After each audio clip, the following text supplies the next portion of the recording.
Online student અવાજ સંભળાય છે?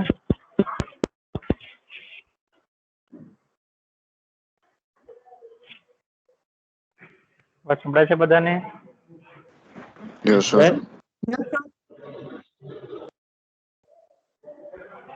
જો લાસ્ટ લેક્ચર ની અંદર આપણે અપડેટ ક્વેરી એક્ઝિક્યુટ કરી, ડિલીટ ક્વેરી આપણે એક્ઝિક્યુટ કરીને જોયું, રાઈટ? કઈ રીતે ડેટાબેઝ માંથી આપણે ડેટા ડિલીટ કરી શકીએ યુઝિંગ જાવા. કોઈ પણ અપડેટ આપણે કરવું હોય તો કઈ રીતના અપડેટ કરી શકાય, રાઈટ? ત્યારબાદ બીજી એક જરૂરી ઓપરેશન જે આપણે કરવાની જરૂર પડતી હોય છે એ છે સિલેક્ટ ઓપરેશન. આપણે ડેટાબેઝ માંથી ઘણી વખત ડેટા ફેચ કરવાની જરૂર પડે અને એ ફેચ કરેલા ડેટાને આપણે શું કરવું પડે? રો બાય રો એને એક્સેસ કરી અને આપણે એ ડેટાને પ્રોસેસ કરવાની જરૂર પડે.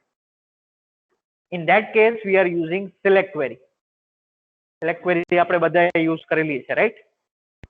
સિલેક્ટ ક્વેરી જે છે એ આપણને હંમેશા ટેબ્યુલર ફોર્મમાં રિઝલ્ટ આપે છે. તો આ જે ટેબ્યુલર ફોર્મમાં જે આપણને રિઝલ્ટ મળે છે સિલેક્ટ ક્વેરીનું, એ રિઝલ્ટને આપણા જાવા એપ્લિકેશનની અંદર સ્ટોર કરવા માટે આપણી પાસે એક ઇન્ટરફેસ અવેલેબલ છે. and the name of that interface is result set.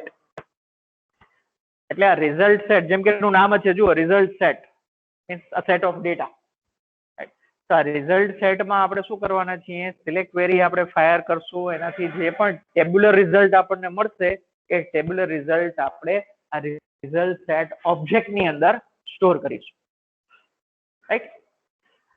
ત્યારબાદ આ ઓબ્જેક્ટ ની અંદર ઘણી બધી અલગ અલગ મેથડ્સ અવેલેબલ છે, જે મેથડ ની મદદથી આપણે જે પણ ડેટા આ ઓબ્જેક્ટ ની અંદર ટેબ્યુલર ફોર્મેટમાં સ્ટોર થયેલું છે એ ડેટાને આપણે એપ્રોપ્રિએટલી એક્સેસ કરી શકશું. તો સૌથી પહેલા ખ્યાલ આવ્યું આ રિઝલ્ટ સેટ શું છે? જે પણ સિલેક્ટ ક્વેરી આપણે એક્ઝિક્યુટ કરવાના છીએ ડેટાબેઝ ની અંદર, ક્વેરીઝ કેવી રીતના એક્ઝિક્યુટ કરવાની છે આપણે જોયું, રાઈટ? જ્યારે સિલેક્ટ ક્વેરી એક્ઝિક્યુટ કરીશું તો આપણને રિટર્ન થશે રિઝલ્ટ. તો એ જે રિઝલ્ટ આપણને રિટર્ન થશે એ આપણે આ રિઝલ્ટ સેટ ઓબ્જેક્ટ ની અંદર સ્ટોર કરીશું. અચ્છા, હવે આ સિલેક્ટ ક્વેરી એક્ઝિક્યુટ કઈ રીતના કરવાની? જ્યારે આપણે સિલેક્ટ ક્વેરી એક્ઝિક્યુટ કરીશું તો ત્યારે તમારે સ્ટેટમેન્ટ ઓબ્જેક્ટ પણ કંઈક અલગ રીતે આપણે ક્રિએટ કરવી પડે. જો અત્યાર સુધી આપણે સ્ટેટમેન્ટ ઓબ્જેક્ટ ક્રિએટ કરી, રાઈટ? કઈ રીતે સ્ટેટમેન્ટ ઓબ્જેક્ટ ક્રિએટ કરતા હતા આપણે? સ્ટેટમેન્ટ ઓબ્જેક્ટ કઈ રીતના ક્રિએટ કરતા હતા આપણે? એક સ્પેશિયલ મેથડ આપણે ડિસ્કસ કરી છે. સ્ટેટમેન્ટ ઓબ્જેક્ટ કઈ રીતના ક્રિએટ કરતા હતા? ક્રિએટ સ્ટેટમેન્ટ નામની મેથડ આપણે કોલ કરતા હતા. Connection dot create statement, right? Connection dot create statement. હવે અત્યાર સુધી જે આપણે આ સ્ટેટમેન્ટ ઓબ્જેક્ટ ક્રિએટ કરતા હતા, it was helpful four executing update, delete and insert query. હવે જ્યારે આપણે સિલેક્ટ ક્વેરી જ્યારે એક્ઝિક્યુટ કરવાની હોય ત્યારે સ્ટેટમેન્ટ ઓબ્જેક્ટ પણ આપણે સ્પેશિયલ ક્રિએટ કરવી પડે. એ સ્પેશિયલ એટલા માટે કેમ કે આપણે જે આ રિઝલ્ટ સેટ બનાવવાના છીએ, જે આપણને મળવાનું છે રિઝલ્ટ સેટ, એ રિઝલ્ટ સેટ પણ અલગ અલગ પ્રકારે રિઝલ્ટ સેટ બની શકે. રિઝલ્ટ સેટ એટલે તમારે બીજું કઈ નહીં પણ એક ટેબ્યુલર ડેટા જ વિચારવાનું છે કે જે જાવાની એક ઓબ્જેક્ટ ની અંદર સ્ટોર થયેલું હશે. તો આ જે ઓબ્જેક્ટ છે એની અંદર જે ટેબ્યુલર ડેટા છે એને આપણે અલગ અલગ રીતે એક્સેસ કરી શકાય એની અંદરના ડેટાને, એટલા માટે અલગ અલગ પ્રકારના રિઝલ્ટ સેટ બનાવી શકાય. તો આપણે કયા પ્રકારનું રિઝલ્ટ સેટ બનાવવાનું છે એ જ્યારે આપણે સ્ટેટમેન્ટ ઓબ્જેક્ટ ક્રિએટ કરીએ છીએ ત્યારે જ નક્કી થઈ જાય. એટલે જ્યારે આપણે સિલેક્ટ ક્વેરી એક્ઝિક્યુટ કરવાની હોય ત્યારે આપણે જે સ્ટેટમેન્ટ ઓબ્જેક્ટ ક્રિએટ કરીશું યુઝિંગ ક્રિએટ સ્ટેટમેન્ટ મેથડ, તો એ ક્રિએટ સ્ટેટમેન્ટ મેથડ ની અંદર હવે આપણે કેટલીક આર્ગ્યુમેન્ટ પાસ કરીશું. એ આર્ગ્યુમેન્ટ પરથી એ નક્કી થશે કે આપણું જે રિઝલ્ટ સેટ બનશે એ રિઝલ્ટ સેટ કયા પ્રકારનું બનશે અને એની અંદર આપણે કઈ રીતે આપણે ડેટાને એક્સેસ કરી શકાય. એટલે આપણે નવું કંઈ નથી કરવાનું, ક્રિએટ સ્ટેટમેન્ટ જ કરવાનું છે. ફક્ત ફરક એટલો છે કે આપણે હવે ક્રિએટ સ્ટેટમેન્ટની અંદર કેટલીક આર્ગ્યુમેન્ટ પાસ કરીશું two determine the characteristic of our result set. આપણું જે રિઝલ્ટ સેટ બનવાનું છે એના કેટલીક ચોક્કસ પ્રોપર્ટીઝ નું બને એટલા માટે આપણે ક્રિએટ સ્ટેટમેન્ટ મેથડ ની અંદર આર્ગ્યુમેન્ટ પાસ કરીશું અને એ પ્રમાણેની સ્ટેટમેન્ટ ઓબ્જેક્ટ આપણે ક્રિએટ કરવાની. ઓબ્વિયસલી આ જે સ્ટેટમેન્ટ ઓબ્જેક્ટ આપણે ક્રિએટ કરીશું એ ફક્ત આપણે સિલેક્ટ ક્વેરી એક્ઝિક્યુટ કરવા માટે જ યુઝ કરીશું. રાઈટ? તો જો આપણે પહેલા થિયરિટિકલી ડિસ્કસ કરી લઈએ કે કઈ મેથડમાં આપણે કઈ આર્ગ્યુમેન્ટ પાસ કરવાની છે અને એ આર્ગ્યુમેન્ટની શું ઇફેક્ટ આપણને જોવા મળશે એ આપણે ડિસ્કસ કરી. સ્ક્રીન દેખાય છે ને બધાને ઓનલાઈન? તો જો રિઝલ્ટ સેટ, મેં હમણાં જ તમને કીધું કે રિઝલ્ટ સેટ શું છે. જે પણ આપણે SQL ની ક્વેરી એક્ઝિક્યુટ કરીશું એ SQL query select query execute કરવાથી આપણને ટેબ્યુલર ડેટા મળશે and that tabular data will be stored in what is called result set.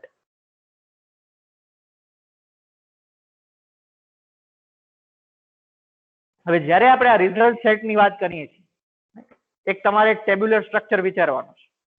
આ ટેબ્યુલર સ્ટ્રક્ચર ની અંદર તમારે એવું એઝ્યુમ કરવાનું છે કે એક પોઇન્ટર અવેલેબલ છે. એ પોઇન્ટરને અહીંયા કરીને નામ આપવામાં આવ્યું છે કર્સર. એ પોઇન્ટરને અહીંયા શું કહેવામાં આવે છે? કર્સર. એક કર્સર અવેલેબલ છે. એ cursor row by row change થતું જાય. કર્સર રો બાય રો એટલે કે એક one by at a time એક જ રો ને પોઈન્ટ કરતું હોય. પહેલી રો ને પછી બીજી રો ને પછી ત્રીજી રો ને. એટલે જે પણ રો પર આપણું કર્સર પડેલું હશે એટલે કે આપણું આ પોઇન્ટર મૂકેલું હશે આપણે એ રો નું ડેટા જે છે એ ફેચ કરી શકાય રિઝલ્ટ સેટ માંથી. એટલે કે એ રો માંથી જ આપણે ડેટાને એક્સેસ કરી શકશું. એટલે જુઓ તમારો રિઝલ્ટ સેટ પૂરેપૂરું જે ડેટાબેઝ માંથી તમારું પૂરેપૂરું રિઝલ્ટ સેટ એક ઓબ્જેક્ટ ની અંદર આવી ગયું. પછી એ ઓબ્જેક્ટ ની અંદર પણ એક પોઇન્ટર મૂકેલું છે, એક કર્સર મૂકેલું છે. જે પહેલી રો પર પછી સેકન્ડ રો પર થર્ડ રો પર એ રીતના આપણે એને મૂવમેન્ટ કરી શકાય. એટલે આ કર્સર જે છે જે પણ રો પર મૂકેલું હશે એ રો નું ડેટા આપણે ઇઝીલી એક્સેસ કરી શકાય. તમારે નેક્સ્ટ રો નું ડેટા એક્સેસ કરવું છે તો એના માટે તો આપણે શું કરવું પડે? કર્સરને નેક્સ્ટ પોઝિશન પર મૂવ કરવું પડે. Is it clear? તો એવું નથી કે આપણે ટેબલ પૂરેપૂરું દેખાશે. ટેબલ તો પૂરેપૂરું ઓબ્જેક્ટ ની અંદર મેમરીમાં સ્ટોર થશે અને મેમરીમાં બી આપણે પૂરેપૂરા ટેબલને એક સાથે એક્સેસ નહીં કરી શકીએ. આપણે એને રો બાય રો એક્સેસ કરીશું. એટલે આ રો બાય રો એને એક્સેસ કરવા માટે આપણી પાસે એક કર્સર જેવું એક પોઇન્ટર અવેલેબલ છે. એને નોર્મલી આપણે કર્સર કહીએ. which will point to any particular row. right? હવે આપણું આ જે કર્સર જે છે કે જ્યારે પણ આપણે કોઈ પણ નવી ડેટા ફેચ કર્યું હોય રિઝલ્ટ સેટ ની અંદર નવું રિઝલ્ટ સેટ ક્રિએટ કરેલું હોય ત્યારે આપણું આ જે કર્સર જે છે એ પહેલી રો પર મૂકેલું હોય. રાઈટ? અને આપણું જે કર્સર છે એ પહેલી રો ની ઉપર પણ હોઈ શકે. જો પહેલી રો ની ઉપર એટલે કે ઉપર કંઈ જ નહીં હોય. એવી જ રીતે આ એક પોઝિશન છે. લાસ્ટ રો છે, લાસ્ટ રો ની પછી પણ એક બ્લેન્ક ફોર્મેટ આપણે કહી શકાય, એક બ્લેન્ક ડેટા હશે. આપણું કર્સર બ્લેન્ક જે લાસ્ટ રો છે એની પાછળ પણ જઈ શકે છે અને ફર્સ્ટ રો જે છે એની પહેલા બી જઈ શકે છે. એટલે ત્યારે આ કર્સર જે છે એ કોઈ પણ રો ને પોઈન્ટ કરતું રહેશે. એટલે આપણને જ્યારે પણ આ ડેટા ફેચ કરવાનું હશે ત્યારે આપણે આ એક ચેક કરવાની જરૂર પણ પડશે કે આપણું કર્સર જે છે એ કઈ પોઝિશન પર છે, ત્યાં ડેટા અવેલેબલ છે કે નહીં. આપણું કર્સર જે છે એ પહેલી રો થી આગળ તો નથી અથવા તો લાસ્ટ રો ની પાછળ તો નથી. કેમ કે ત્યાં હશે તો આપણે ડેટા એક્સેસ કરી શકાશે નહીં. તો આ કર્સર ને પણ મૂવ કરવા માટેની ઘણી બધી અલગ અલગ મેથડ્સ આપણી પાસે અવેલેબલ છે. એ મેથડ પણ આપણે આ સ્લાઇડ ની અંદર જોઈશું. રાઈટ? તો આ રીતના આપણે રિઝલ્ટ સેટ સાથે કામ કરવાનું છે. ક્લિયર છે બધાને આટલું? રિઝલ્ટ સેટ શું છે, ખાસ કરીને કર્સર શું વસ્તુ છે, ક્લિયર છે બધાને?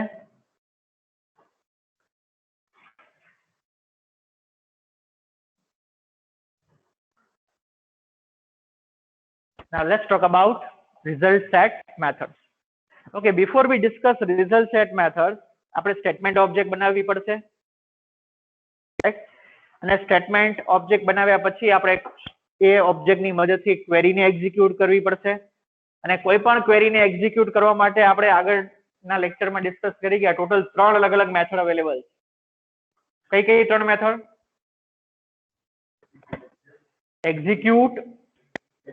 execute update and execute query. તો select statement execute કરવા માટે આપણે કઈ મેથડ યુઝ કરવાના છીએ?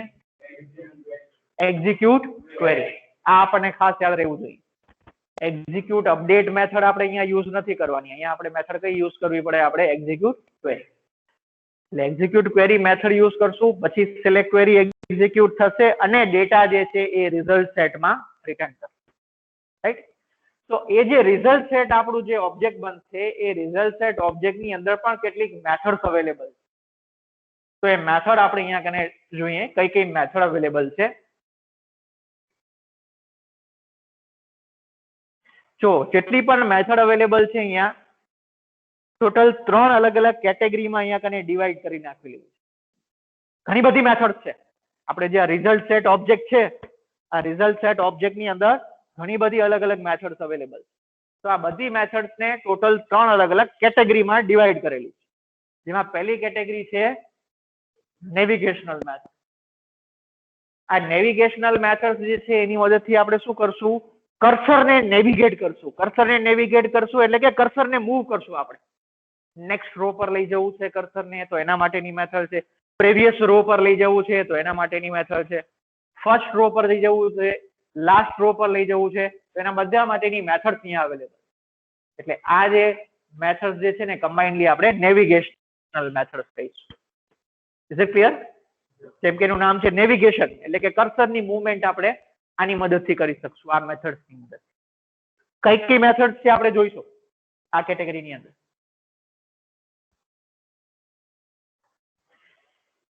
ત્યારબાદ બીજી જે મેથડ અવેલેબલ છે કે એક વખત કર્સર મૂવ થઈ ગયું કોઈ ચોક્કસ રો પર, પછી એ રો માંથી તમારે રોમાં એટલે કોલમ્સ ઘણી બધી હશે, એમાંથી તમારે કોઈ ચોક્કસ કોલમનું ડેટા તમારે કોઈ ચોક્કસ સેલનું ડેટા તમારે રિટ્રીવ કરવું હોય, તમારા વેરિયેબલમાં લેવું હોય, કેમ કે એ તો ટેબલમાં છે ને, ઓબ્જેક્ટમાં છે, તો એ ડેટાને તમારે તમારા ટેબલમાં તમારા વેરિયેબલની અંદર એને તમારે લેવું હોય એના માટે આપણી પાસે ગેટ મેથડ્સ અવેલેબલ છે. ગેટ મેથડ્સ પણ ઘણી બધી અલગ અલગ પ્રકારના ડેટા ટાઈપ માટે અલગ અલગ get method available. For example તમે ટેબલની અંદર રોલ નંબર સ્ટુડન્ટનું એન્ટર કરેલું છે, તમે કોઈ ચોક્કસ રો પર છો, તમે જે પણ રો પર હો ત્યાં કયું રોલ નંબર છે એ તમારે મેળવવું છે, એ તમારે ઇન્ટીજર ફોર્મમાં લેવું છે, તો એના માટેની મેથડ છે ગેટ ઇન્ટીજર. એવી રીતના તમારે ડબલના ફોર્મેટમાં લેવું હોય તો ગેટ ડબલ, ગેટ સ્ટ્રિંગ.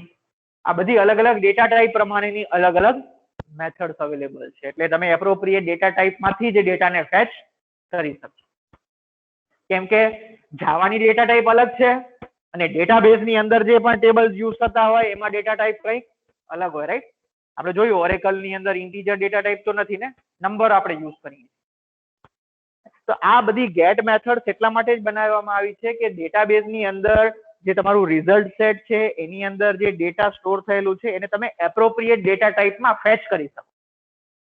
એટલા માટે આ અલગ અલગ પ્રકારની ગેટ મેથડ્સ બનાવવામાં આવી. Is it clear? તો આ સેકન્ડ કેટેગરી છે ગેટ મેથડ.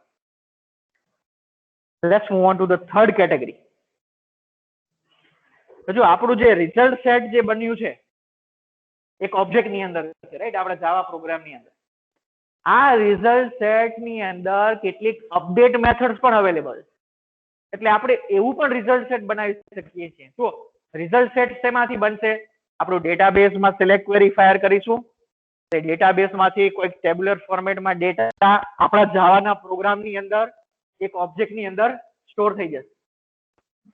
હવે આપણે આ જે સ્ટોર થયેલું જે ઓબ્જેક્ટ છે રિઝલ્ટ સેટ, આપણે એવું પણ રિઝલ્ટ સેટ બનાવી શકીએ છીએ કે આપણે આ રિઝલ્ટ સેટમાં કોઈ પણ રો ની અંદર કોઈ પણ ડેટાને ચેન્જ કરીએ ઓટોમેટિકલી એ ચેન્જીસ ડેટાબેઝ ના ટેબલ ની અંદર બી થઈ જાય. એવું પણ રિઝલ્ટ સેટ આપણે ક્રિએટ કરી શકાય છે. Though it is not advisable, but આવું પણ આપણે રિઝલ્ટ સેટ ક્રિએટ કરી શકાય. સમજાય છે બધાને? કેમ કે ડેટાબેઝ ના ટેબલ માંથી એક વખત ડેટા આવી ગયું તો આપણા પ્રોગ્રામ ની અંદર, તો આપણા પ્રોગ્રામ ની અંદર તો એની કોપી જ છે ને. ડેટાબેઝ નું ટેબલ તો ડેટાબેઝ માં જ છે. તો આપણે એવું રિઝલ્ટ સેટ પણ બનાવી શકાય કે તમે રિઝલ્ટ સેટ ની અંદર કોઈ પણ ડેટાને ચેન્જ કરો, ઇટ ઇઝ અલાઉડ.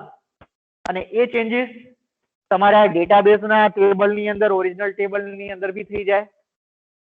એના માટે આપણી પાસે અહીંયા અવેલેબલ છે અપડેટ મેથડ. તો અપડેટ મેથડ ની મદદથી તમે શું કરી શકશો? કોઈ પણ પર્ટિક્યુલર રો પર જે કર્સર અવેલેબલ છે એ રો માં તમે કોઈ પણ ડેટાને ચેન્જ કરવા માંગો, એ ડેટાને તમે ચેન્જ કરી શકશો યુઝિંગ ધીસ અપડેટ મેથડ. કઈ કઈ અપડેટ મેથડ છે એ બી જોઈશું આપણે. Is it clear? તો આ ટોટલ 3 અલગ અલગ કેટેગરી આપણે અહીંયા કને ડિવાઈડ કરી નાખેલી છે: navigational method, get methods and update method. આમાં ખાસ કરીને આપણે નેવિગેશનલ અને ગેટ મેથડ્સ નો તો બહુ જ યુઝ કરીશું આપણા ડેટાને રિઝલ્ટ સેટ માંથી ડેટાને ફેચ કરવા માટે, આપણા વેરિયેબલ્સ માં લેવા માટે. પછી એને આપણે સ્ક્રીન પર પ્રિન્ટ કરી શકાય, કોઈ કંટ્રોલ ની અંદર મૂકી શકાય, ગ્રાફિકલ એપ્લિકેશન ની અંદર, રાઈટ? એ બધું આપણે કરી શકશું.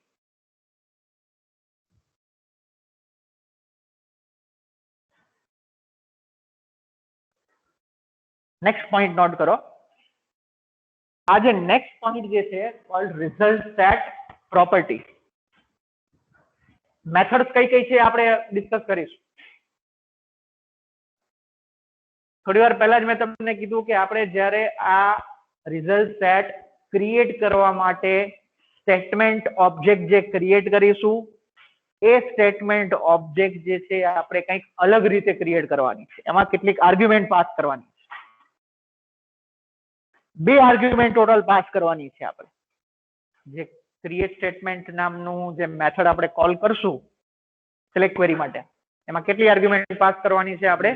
2 આર્ગ્યુમેન્ટ. એમાંથી પહેલી જે આર્ગ્યુમેન્ટ જે છે, બંને આર્ગ્યુમેન્ટને આપણે કોમનલી રિઝલ્ટ સેટ પ્રોપર્ટીઝ જ કહીશું. એમાં પહેલી પ્રોપર્ટી જે છે એ પહેલી આર્ગ્યુમેન્ટ આપણે શું પાસ કરી શકાય? That's what is described over here in this table.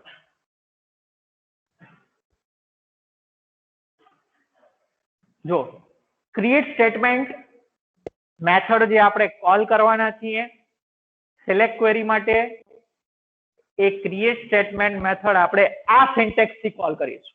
જો એમાં ટોટલ કેટલી આર્ગ્યુમેન્ટ આપણે પાસ કરવાની? 2 આર્ગ્યુમેન્ટ. પહેલી આર્ગ્યુમેન્ટ ને આપણે કહીએ છીએ રિઝલ્ટ સેટ ટાઈપ, અને બીજી આર્ગ્યુમેન્ટ ને આપણે કહીએ છીએ રિઝલ્ટ સેટ કોન્કરન્સી.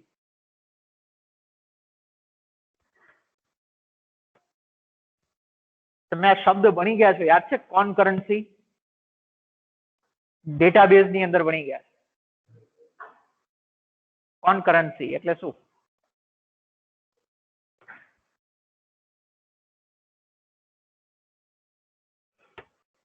કોન્કરન્ટ શું મતલબ થાય એનો? એક્ટિવ હોય ના. ડેટાબેઝ ની અંદર તમે આ એક કોન્સેપ્ટ છે કોન્કરન્સી, અને એને હેન્ડલ કરવા માટેની મેકેનિઝમ બી અવેલેબલ ડેટાબેઝ સિસ્ટમ ની અંદર. કોન્કરન્સી નો સિમ્પલ મતલબ થાય છે કે કોઈ પણ ડેટા હોય ડેટાબેઝ ની અંદર, એક કરતા વધારે યુઝર અથવા તો એપ્લિકેશન સેમ ડેટાને સેમ ટાઈમે એક્સેસ કરે, એટલે કે એક સાથે એક્સેસ કરે. કોન્કરન્સી નો સિમ્પલ મતલબ થાય છે એક સાથે. કોઈ પણ ડેટા હોય એ એક સાથે એક્સેસ કરવામાં આવતું હોય એક at a time, at the same time, એને કહેવામાં આવે concurrency, right? And concurrency might create problems. તમે સિમ્પલ જો એક સિમ્પલ તમને એક્ઝામ્પલ આપું. તમે કોઈ ટ્રેન ટિકિટનું ટિકિટ રિઝર્વેશન કરો છો, 2 વેકેન્ટ સીટ બતાવે છે કોઈ પર્ટિક્યુલર ટ્રેન ની અંદર, એટલે 4-5 અલગ અલગ યુઝર જે છે અલગ અલગ જગ્યાએથી સેમ એ જ 2 ટિકિટને રિઝર્વ કરવા માટેની પ્રોસેસ શરૂ કરે. પ્રોબ્લેમ થશે ને અહીંયા. This is an example of concurrency. તો કોન્કરન્સીના કારણે પ્રોબ્લેમ્સ ક્રિએટ થાય. આ કોન્કરન્સીને રિસોલ્વ કરવા માટેના મેકેનિઝમ બી અવેલેબલ છે. એ ડેટાબેઝ સિસ્ટમનું કોન્સેપ્ટ છે, right? Currently we are not concerned about those concepts. But આ કોન્કરન્સી જે છે આવું એક કોન્સેપ્ટ અવેલેબલ છે. તો એ કોન્કરન્સી આપણે કયા પ્રકારની રાખવી છે એના માટે આપણે આ સેકન્ડ આર્ગ્યુમેન્ટ જે છે એ પાસ કરવાની. તમે જુઓ બંને આર્ગ્યુમેન્ટ છે એની ડેટા ટાઈપ શું છે? ઇન્ટીજર. ઇન્ટીજર એટલે કે એને સ્ટેટિક 0 1 2 એવી વેલ્યુઝ છે અહીંયા.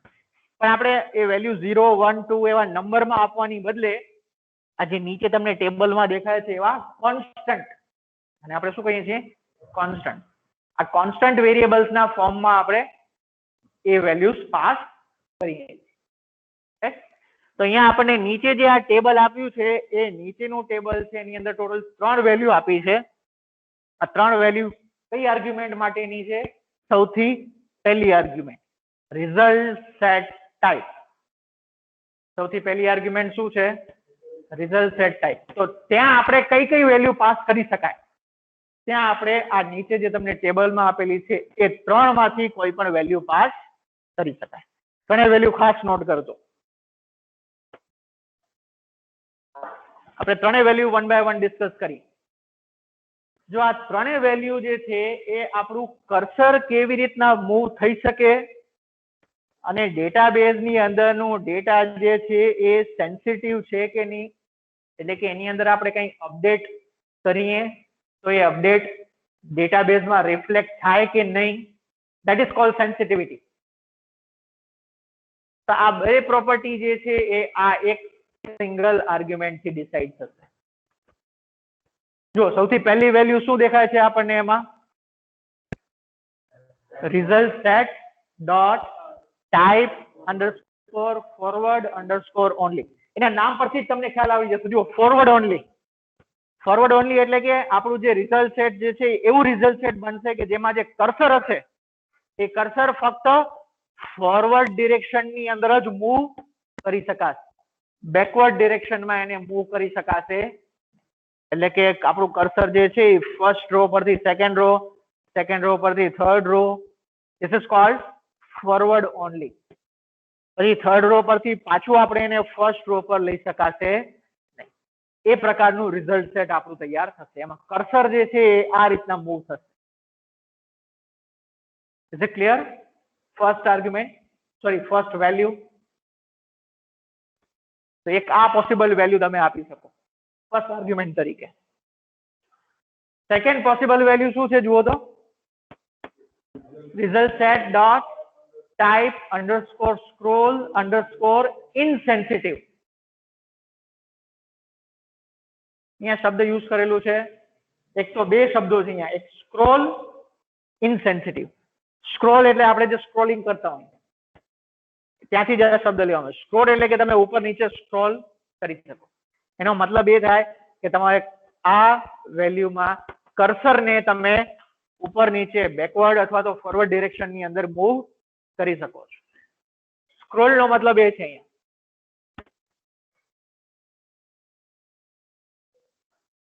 ક્લિયર? ઇનસેન્સિટિવ. ઇનસેન્સિટિવ નો મતલબ શું થાય અહીંયા જુઓ. જો તમે એક જાવાનું પ્રોગ્રામ બનાવ્યું, એમાં તમે બધું જ કોડ લખ્યું ડેટાબેઝ કનેક્ટિવિટી માટેનું, સિલેક્ટ ક્વેરી ફાયર કરી એટલે તમારી સિલેક્ટ ક્વેરી જશે ડેટાબેઝમાં. ડેટાબેઝમાં કોઈ પર્ટિક્યુલર ટેબલનું ડેટા તમે લીધું છે, એ ટેબલનું ડેટા તમારું આવશે તમારા જાવા પ્રોજેક્ટની અંદર, એક ઓબ્જેક્ટની અંદર, રિઝલ્ટ સેટ ઓબ્જેક્ટની અંદર. ટોટલ તમે જુઓ તો એક સેમ ડેટાની બે અલગ અલગ કોપી અવેલેબલ છે. એક ડેટાબેઝ ટેબલમાં છે તમારું ડેટા, એની જ કોપી ક્યાં અવેલેબલ છે? આપણા જાવા પ્રોગ્રામની અંદર, રાઈટ? અચ્છા, હવે તમે આ ફેચ કરી લીધું ડેટા. હવે આ તો ડેટાબેઝ છે ને. આ ડેટાબેઝ જરૂરી નથી કે તમારું એક જાવાનું પ્રોગ્રામ જ આ ડેટાબેઝને એક્સેસ કરતું હોય. શક્ય છે કે આ ડેટાબેઝ છે એને બીજું કોઈ પ્રોગ્રામ પણ યુઝ કરતું હોઈ શકે. That is possible, right? Same database જે છે એને બીજું કોઈ પ્રોગ્રામ પણ એક્સેસ કરતું હોઈ શકે છે. તો આ જે તમારું ડેટાબેઝ છે એ ડેટાબેઝમાં સમજી લો કે બીજા કોઈ એપ્લિકેશન દ્વારા કંઈક ચેન્જીસ કરવામાં આવ્યા એ જ ટેબલની અંદર કે જે ટેબલ તમે ફેચ કર્યું છે તમારી એપ્લિકેશન. તો આ જે ચેન્જીસ કરવામાં આવ્યા છે ડેટાબેઝની અંદર એ ચેન્જીસ તમારા આ જે ઓબ્જેક્ટ છે રિઝલ્ટ સેટ ઓબ્જેક્ટ તમારી એપ્લિકેશનની અંદર એમાં કોઈ આ ચેન્જીસ રિફ્લેક્ટ થશે નહીં. That is cold insensitive scroll. That is the meaning of the term insensitive here. એટલે કે તમે એક વખત ડેટાબેઝમાંથી ડેટાને ફેચ કરી લીધું ત્યારબાદ ડેટાબેઝના અંદર જો કોઈ પણ ચેન્જીસ થાય છે તો એ ચેન્જીસ તમારા રિઝલ્ટ સેટની અંદર રિફ્લેક્ટ થશે નહીં. This is called insensitive. Is it clear? તો જો અહીંયા ટોટલ આ બે અલગ અલગ શબ્દો છે. સ્ક્રોલ એ કર્સરની મૂવમેન્ટ માટેનું એકચ્યુઅલી ટર્મ છે અને ઇનસેન્સિટિવ એટલે કે ડેટાબેઝની અંદર જો કોઈ ચેન્જીસ થાય છે તો એ ચેન્જીસ તમારા રિઝલ્ટ સેટ ઓબ્જેક્ટમાં રિફ્લેક્ટ થાય છે કે નહીં. ઇનસેન્સિટિવ મતલબ રિફ્લેક્ટ થશે નહીં. ક્લિયર ના? તો પછી આ થર્ડ વેલ્યુ નો મતલબ શું થતું હશે જુઓ. Result set dot type _scroll _sensitive. એટલે શું થતું હશે? જો અહીંયા લખેલું બી દેખાય છે આપણને. એક તો સ્ક્રોલ છે એનો મતલબ કર્સર જે છે ફોરવર્ડ અને બેકવર્ડ ડિરેક્શનમાં મૂવ કરી શકશે. તમે એને નેક્સ્ટ રો માં લઈ જઈ શકો, પ્રીવિયસ રો માં બી એને લઈ જઈ શકશો. સેન્સિટિવ એટલે એનો મતલબ શું થશે? તમે ડેટાબેઝમાંથી ડેટા લીધું રિઝલ્ટ સેટમાં પછી ડેટાબેઝની અંદર કંઈ પણ ચેન્જીસ થશે તો એ ચેન્જીસ રિઝલ્ટ સેટમાં બી રિફ્લેક્ટ થશે. This is called sensitive. Is it clear? આ ત્રણ અલગ અલગ વેલ્યુઝ છે. જો આ ત્રણેય વેલ્યુના કારણે ફરક પડે છે. તમારું રિઝલ્ટ સેટ કેવું બનશે, તમે કર્સરની મૂવમેન્ટ કેવી રીતના રહેશે એમાં એ તમે આ argument first argument result set type possible છે. Forward only, insensitive and scroll sensitive. પહેલી આર્ગ્યુમેન્ટ આપણે આ પાસ કરવાની. ઓબ્વિયસલી નેટબીન્સમાં તો આપણે ઇઝીલી કઈ આપણે સ્પેલિંગ પણ યાદ રાખવાની જરૂર નહીં પડે. તમે રિઝલ્ટ સેટ ડોટ લખશો એટલે તમને આ બધી વેલ્યુઝ દેખાશે. રાઈટ? જો નોટપેડ ની મેથડ ની મદદથી આપણે જો બનાવતા હોય પ્રોગ્રામ તો આપણે આ એક્ઝેક્ટ યાદ રાખવું પડે અને સ્પેલિંગ્સ બી યાદ રાખવા પડે. ક્લિયર છે પહેલી આર્ગ્યુમેન્ટ બધાને? So now let's talk about the second argument, concurrency.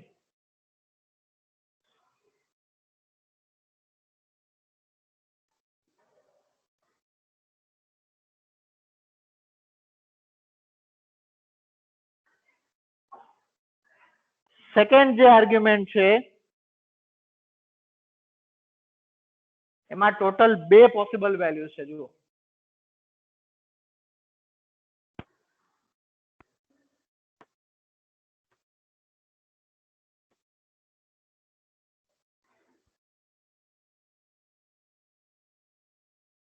બંને વેલ્યુઝ જે છે ઓબ્વિયસલી કોનકરન્સી. આપણે કોનકરન્સી મેં અમને થોડા ટાઈમ પહેલા જ તમને કીધું કે એક સાથે મલ્ટિપલ યુઝર્સ સેમ ડેટાને એક્સેસ કરે છે at the same time. That is called concurrency. તો આપણે કોનકરન્સી કયા પ્રકારની રાખવી છે? આપણા રિઝલ્ટ સેટની અંદર. અહીંયા આપણે રિઝલ્ટ સેટની વાત કરી, ડેટાબેઝની નહીં. રિઝલ્ટ સેટ માટે આ આપણે પ્રોપર્ટીઝ ડિફાઇન કરી રહ્યા છીએ. તો આપણું જે રિઝલ્ટ સેટ છે એની અંદર કોનકરન્સી આપણે કેવી રાખવાની છે એના માટેનું આ એક ઓપ્શન. બે ઓપ્શન છે અહીંયા કને જુઓ. Concurrent read only. Read only means ફક્ત મલ્ટિપલ યુઝર જે છે એક્સેસ તો કરશે જ, ફક્ત ડેટાને રીડ કરી શકશે, એમાં કંઈ ચેન્જીસ કરી શકશે. અને પછી બીજું ઓપ્શન છે આપણી પાસે કોનકરન્ટ અપડેટેબલ. એટલે કે કોઈ પણ યુઝર જે છે રિઝલ્ટ સેટ ની અંદરના ડેટાને અપડેટ કરી શકે અને પછી એ અપડેટ આપણે આગળ જતા ડેટાબેઝના ટેબલની અંદર બી સ્ટોર કરાવી શકીએ છીએ. તો એક અપડેટેબલ રિઝલ્ટ સેટ બની શકે અને રીડ ઓનલી રિઝલ્ટ સેટ બની શકે. આ બે અલગ અલગ કેટેગરી. રીડ ઓનલી એટલે કે ફક્ત રીડ થઈ શકશે. અપડેટેબલ એટલે કે તમે એ રિઝલ્ટ સેટ ની અંદર બી કઈ ચેન્જીસ કરી શકો. પછી એ ચેન્જીસ તમે ડેટાબેઝમાં સેવ બી કરી શકો છો જ્યાંથી આ રિઝલ્ટ સેટ ફેચ કરવામાં આવ્યું છે. તો સિમ્પલ આ બે વેલ્યુઝ અવેલેબલ છે સેકન્ડ આર્ગ્યુમેન્ટ માટે. ક્લિયર છે આ વેલ્યુઝ? તો આપણે સ્ટેટમેન્ટ ઓબ્જેક્ટ ક્રિએટ કરતી વખતે આ બે આર્ગ્યુમેન્ટ આપવાની છે. જુઓ મોસ્ટલી આપણે જે સિલેક્ટ ક્વેરી એક્ઝિક્યુટ કરતા હોઈએ છીએ જરૂરી નથી કે આપણે પણ વધારે પડતું આપણે read only data set create કરતા હોય રિઝલ્ટ સેટ ક્રિએટ કરતા હોય. કેમ કે જો આપણે કંઈ પણ ચેન્જીસ કરવાના હશે તો નોર્મલી આપણે રિઝલ્ટ સેટમાં ચેન્જીસ નથી કરતા. આપણે ડાયરેક્ટલી અપડેટ ક્વેરી એક્ઝિક્યુટ કરીને જ સીધું ડેટાબેઝમાં ચેન્જીસ કરતા હોઈએ છીએ. This is the best practice. શા માટે? કેમ કે એ ડેટાબેઝ જો કદાચ બીજા યુઝર બી યુઝ કરતા હોય તો એને પણ એ અપડેટેડ જ વેલ્યુઝ મળે. એટલે શું થશે? આપણું ડેટા તમે ચેન્જ કરશો રિઝલ્ટ સેટમાં, પછી રિઝલ્ટ સેટમાં ઘણા બધા ચેન્જીસ કરીને પછી તમે થોડા સમય બાદ રિઝલ્ટ સેટને ડેટાબેઝમાં સ્ટોર કરાવશો, અપડેટ કરાવશો. મીનવાઇલ કોઈ બીજો યુઝર જો એ ટેબલને યુઝ કરતું હશે તો એને અપડેટેડ વેલ્યુ મળશે નહીં. એટલા માટે નોર્મલી આપણે આ જે અપડેટ કરવાનું કામ હોય, ડિલીટ કરવાનું કામ હોય એ બધું આપણે શેની મદદથી અપડેટ અથવા ડિલીટ ક્વેરીની મદદથી ડાયરેક્ટલી ડેટાબેઝમાંથી જ કરીએ, રિઝલ્ટ સેટમાં નહીં. Is it clear? તો આ રીતના આપણે ક્રિએટ સ્ટેટમેન્ટ યુઝ કરવાનો છે. એક વખત ક્રિએટ સ્ટેટમેન્ટ આ રીતના બની ગયું, statement is equal to con dot create statement, પછી આપણે આ બે આર્ગ્યુમેન્ટ પાસ કરીશું. પછી સિલેક્ટ ક્વેરી એક્ઝિક્યુટ કરવા માટે કઈ મેથડ યુઝ કરીશું? Execute query. Execute query method use કરીશું એટલે આપણને રિઝલ્ટ સેટ ઓબ્જેક્ટ મળી જશે. અને એક વખત આપણને રિઝલ્ટ સેટ ઓબ્જેક્ટ મળી ગઈ પછી આપણું કામ હશે અહીંયા કર્સર મૂવમેન્ટનું. પછી જ આપણે ડેટાને ફેચ કરીશું. હવે આપણે ડિસ્કસ કરીશું રિઝલ્ટ સેટની જે 3 કેટેગરીની મેથડ્સ આપણે ડિસ્ક્રાઇબ કરીને આગળ. ટોટલ 3 અલગ અલગ કેટેગરીની મેથડ્સ અવેલેબલ છે રિઝલ્ટ સેટમાં. Navigation method, get methods and update method. હવે આપણે એ મેથડનો યુઝ કરવાની જરૂર પડશે આપણે. અને એક વખત રિઝલ્ટ સેટ તમારું બની ગયું, રિઝલ્ટ સેટ બનાવવા માટે આપણે જે આગળનું હમણાં જે સ્લાઇડ જોઈ કે ક્રિએટ સ્ટેટમેન્ટમાં બે આર્ગ્યુમેન્ટ પાસ કરવી પડશે. એ રિઝલ્ટ સેટ ક્રિએટ કરવા માટે હેલ્પફુલ થશે. And once the result set is created we should use these methods. Navigational method છે, ગેટ મેથડ છે અને એની મદદથી તમે રિઝલ્ટ સેટમાંથી ડેટાને એક્સેસ કરી શકશો. રાઈટ? તો એ મેથડ્સ આપણે અહીંયા કરીને જોઈએ. સૌથી પહેલા નેવિગેશનલ મેથડ જોઈએ જેની મદદથી તમે કર્સરને મૂવ કરી શકશો.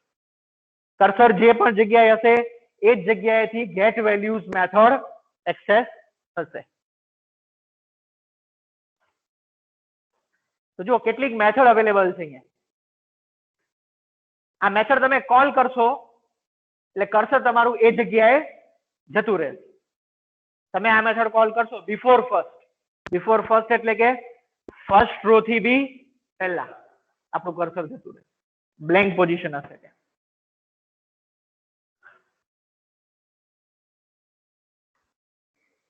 આફ્ટર લાસ્ટ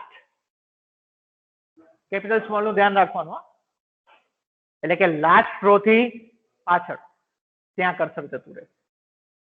એટલે આ બધી આપણને ચેક કરવા માટે પણ હેલ્પફુલ થશે કે ભાઈ આપણું કર્સર લાસ્ટ રો પર તો નથી પહોંચી ગયું ને. ફર્સ્ટ, લાસ્ટ,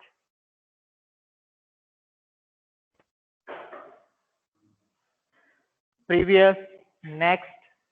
જો આમાંથી કેટલીક મેથડ છે એ બુલિયન વેલ્યુ રિટર્ન કરે, ટ્રુ ઓર ફોલ્સ સ્ટેટસ બતાવે કે ભાઈ આ ફર્સ્ટ આપણે કોલ કર્યું તો ફર્સ્ટ રો પર એકચ્યુઅલી એ કર્સર મૂવમેન્ટ થઈ ગયું. નેક્સ્ટ આપણે મેથડ કોલ કરી તો એનાથી શું કર્સર નેક્સ્ટ રો પર ગયું. એટલે શક્ય છે કે તમે ઓલરેડી લાસ્ટ રો પર હો અથવા તો લાસ્ટ રો થી આગળ હો આફ્ટર લાસ્ટ, પછી નેક્સ્ટ મેથડ તો કોલ ન થાય ને. નેક્સ્ટ મેથડ કોલ તમે કરી શકશો બટ કર્સર મૂવ થશે નહીં. તો ત્યારે આપણને વેલ્યુ રિટર્ન થશે આ ફોલ્સ. એટલે નેક્સ્ટ અને પ્રીવિયસ જે છે મેથડ, આ મેથડ ની મદદથી તમે કર્સર જે છે સક્સેસફુલી મૂવ થયું કે નહીં એ આપણે વેરીફાય કરી શકશું. એક પર્ટિક્યુલર રો ત્યાં અવેલેબલ છે કે નહીં. રાઈટ. તો આ બધી સિમ્પલ જો એને નામ યાદ રાખવા ઈઝી છે. આવી બીજી પણ ઘણી બધી મેથડ છે, અત્યારે આપણે થોડીક જ લિસ્ટ ડાઉન કરેલી. આ બધી જ navigational method, easy to understand, right?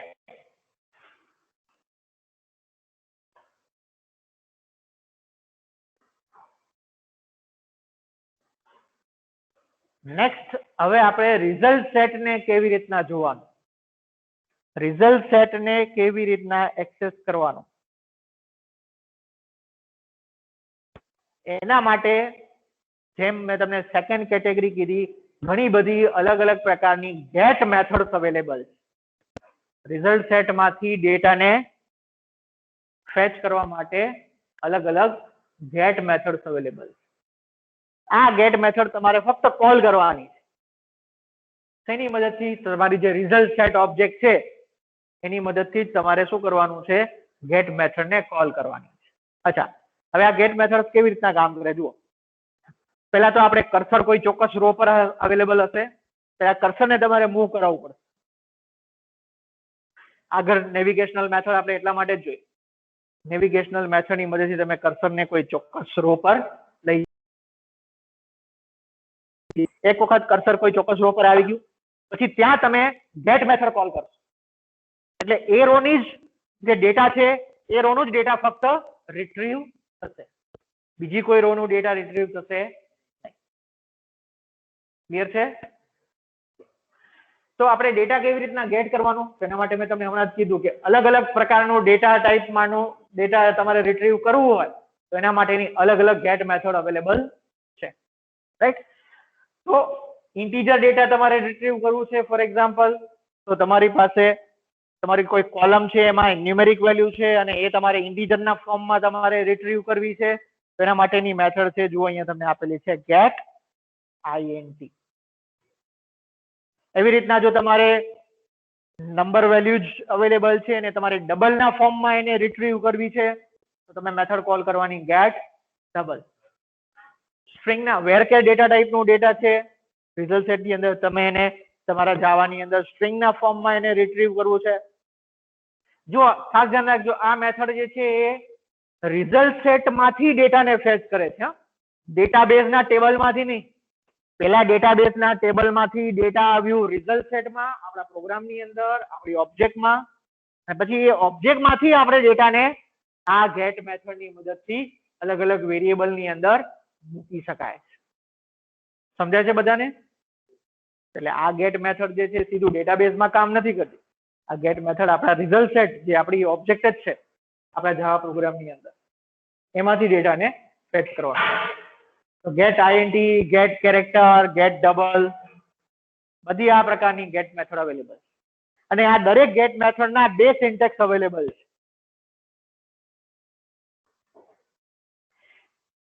એક તો તમે કોલમનું નામ પાસ કરી શકો છો, જે કોલમની વેલ્યુ તમારે લેવાની હોય એ, અથવા તો એનું index number. The first column has the index number 0. તમારા ટેબલ ની અંદર ફોર એક્ઝામ્પલ 5 કોલમ છે તો 0 થી કરી અને 4, તો ઇન્ડેક્સ નંબર બી તમે પાસ કરી શકો અને કોલમનું નામ બી પાસ કરી શકો. નામ પાસ કરવું બહુ વધારે એપ્રોપ્રિએટ કહેવાય, કોલમનું નામ. અચ્છા, કોલમનું નામ એટલે આ નામ કયું નામ હશે? જે ટેબલમાં ડેટાબેઝના કોલમનું નામ છે એ જ નામથી ડેટા જે છે એ અહીંયા રિઝલ્ટ સેટમાં અવેલેબલ હશે. રિઝલ્ટ સેટમાં તમારે એવું જ વિચારવું છે કે તમારા ટેબલની કોપી જો અવેલેબલ થઈ જશે સિલેક્ટ કરી. કોલમનું નામ પાસ કરશો એટલે જે રો ઉપર તમે હશો, જો કોલમ એટલે કે પૂરેપૂરી કોલમનું ડેટા નહીં આવે, તમે જે પણ કર્સર તમારું જે પણ રો પર અવેલેબલ હશે એ રો નું એ પર્ટિક્યુલર કોલમ નું નામ જે તમે અહીંયા પાસ કરો છો એ કોલમ નું એટલે કે એક સિંગલ સેલ તમને ત્યાં મળશે એ કોલમ નું ડેટા એ ફેચ થશે આ મેથડ ની મદદ get int બ્રેકેટમાં લખશો 0 તો કર્સર જે જગ્યાએ છે જે રો માં અવેલેબલ છે એની પહેલી કોલમ નું જે પણ સેલ છે એની અંદર જે પણ વેલ્યુ છે એ વેલ્યુ અહીંયા ફેચ થશે using this method is it clear તો આવી ઘણી બધી મેથડ છે એટલે ફક્ત મેં એક્ઝામ્પલ માં પૂરતી આપણે આ મેથડ લખેલી છે get int get double get boolean બધી get મેથડ અવેલેબલ દરેક ડેટા ટાઈપ માટે અલગ અલગ ક્લિયર તો આ રીતના તમે રિઝલ્ટ સેટ જે છે આ મેથડ ની મદદથી તમે એનો ડેટા ફેચ કરશો ક્લિયર છે બધાને આ ટોપિક રિઝલ્ટ સેટમાં કઈ રીતના કામ કરવાનું છે ખાસ કરીને આપણે બે મેથડ નેવિગેશનલ મેથડ્સ અને ગેટ મેથડ્સ એનો બહુ જ વધારે યુઝ કરીશું આપણે ઠીક છે તો આજે આપણે આટલું ડિસ્કસ કરીએ છીએ નેક્સ્ટ સેશન ની અંદર આપણે પ્રેક્ટિકલી આ રિઝલ્ટ સેટ નો યુઝ કરીશું કેવી રીતના આપણે સિલેક્ટ ક્વેરી એક્ઝિક્યુટ કરવાની છે રિઝલ્ટ સેટ કેવી રીતના બનાવવાનું છે પછી આ નેવિગેશન આપણે કેવી રીતના કરવાનું છે અને ડેટાને કેવી રીતના આપણે આપણા વેરિયેબલમાં લેવાનું છે that will discuss in next lecture okay